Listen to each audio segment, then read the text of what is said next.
सबसे पुराना और अब अप्रचलित विचार क्या है?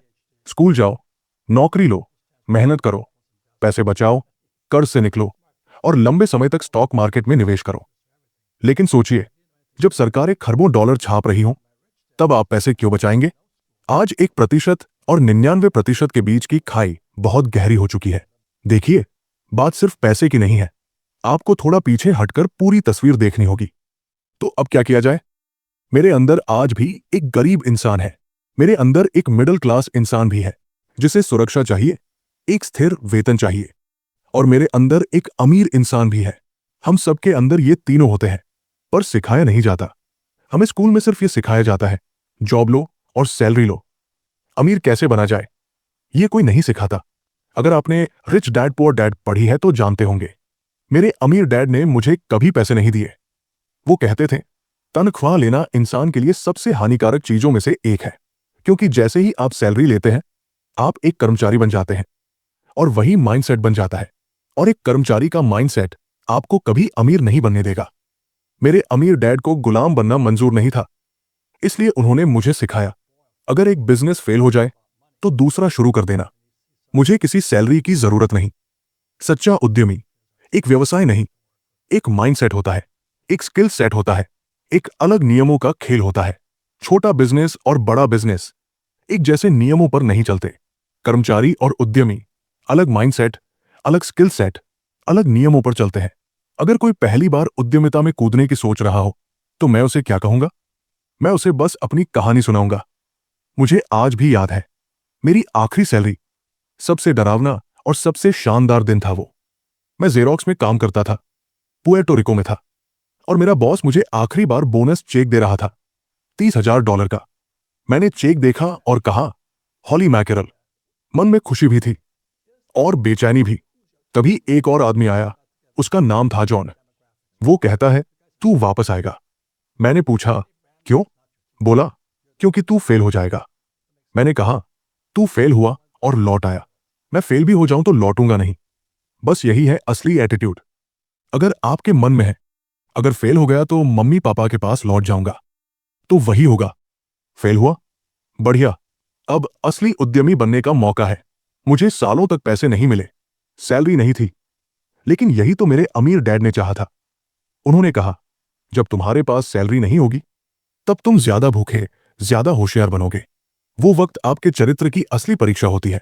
क्या आप बेईमान बनेंगे, चोरी करेंगे, या एक अच्छा इंसान बनेंगे? यही असली लाभ है एक उद्यमी बनने का। आप जान जाते हैं कि आप असल में कौन हैं जब आपके पास कुछ नहीं होता। लंबा सोचो, बड़ी तस्वीर देखो। अगर आप सोचते हैं कि अगले 20 साल पिछले 20 साल जैसे होंगे, तो आप तबाह हो जाएंगे।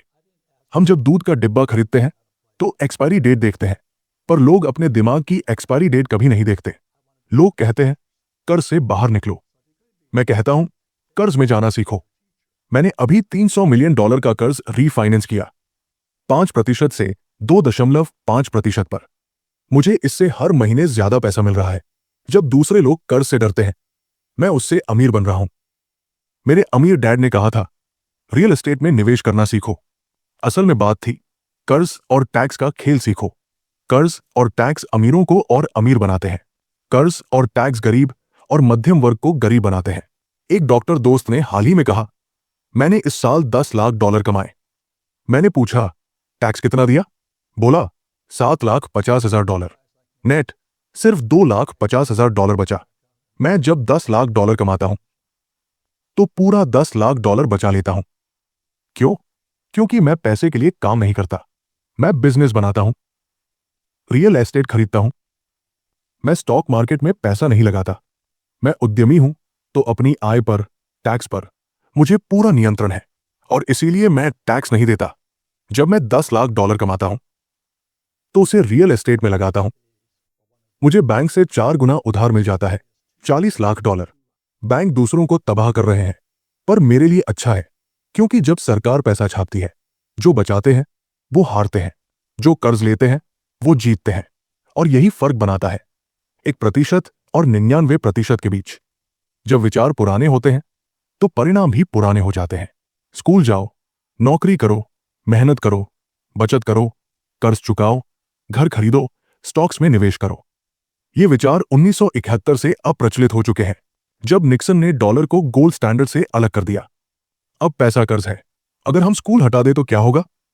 मैं कहता हूं, शिक्षा जरूरी है, पर पुरानी शिक्षा अप्रचलित है। आज सब कुछ हर 18 महीने में बदल जाता है। Moore's law. आप स्कूल से निकलते ही आउटडेटेड हो चुके होते हैं। आज बैंक आपसे बचत पर ब्याज नहीं देते, उल्टा चार्ज करते हैं। क्यों? क्योंकि सिस्टम में पैसे की भरमार है। और इसलिए मैंने कहा, बचत करने वाले हारे हुए हैं। नकद बेकार है। लोग आज भी हाई पेइंग जॉब की तलाश में हैं, लेकिन वो भी एक पुराना विचार है। आज आपको सिखाया जाना चाहिए कर्ज को कैसे इस्तेमाल किया जाए, टैक्स को कैसे कंट्रोल किया जाए। लेकिन स्कूल में ये कोई नहीं सिखाता। आज अमेरिका में 28 मिलियन छोटे व्यवसाय हैं, जिसमें से 24 मिलियन नॉन एम्प्लॉय है, यानी एक व्यक्ति के खुद के बिजनेस। पर वो असली उद्यमी नहीं है, वो सेल्फ एम्प्लॉयड है, और सबसे ज्यादा टैक्स वही देते हैं। कोई खराब अर्थव्यवस्था नहीं होती। आपके पास दो अर्थव्यवस्थाएं होती है, एक बाहरी और एक भीतरी। अगर आपकी आंतरिक इकोनॉमी मजबूत है, तो आप किसी भी अर्थव्यवस्था में पैसे कमा सकते हैं। जो लोग स्थायी नौकरी, घर, कार चाहते हैं, उनके लिए नौकरी जाना आपदा है।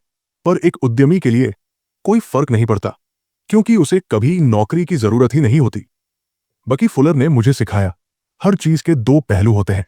अगर आप कहते हैं अर्थव्यवस्था खराब है, तो असल में आपकी भीतरी अर्थव्यवस्था खराब है। जो इंसान बाहर की दुनिया को दोष देता है, वो कभी खुद को नहीं संभाल पाता। पर एक असली उद्यमी अंदर से मजबूत होता है। गिरता है तो सोचता है, अभी और ऊंचा उठूंगा, और वो उठता है और ऊपर जाता है। एक कमजोर इंसान डरता है, और जो डरता है वही होता है। जो डरते हैं कि नौकरी छूट जाएगी, अक्सर उन्हीं की नौकरी जाती है। इसलिए उद्यमी बनना है तो पहले अपने भीतर को संभालो। बाहरी दुनिया तो सिर्फ परिणाम है।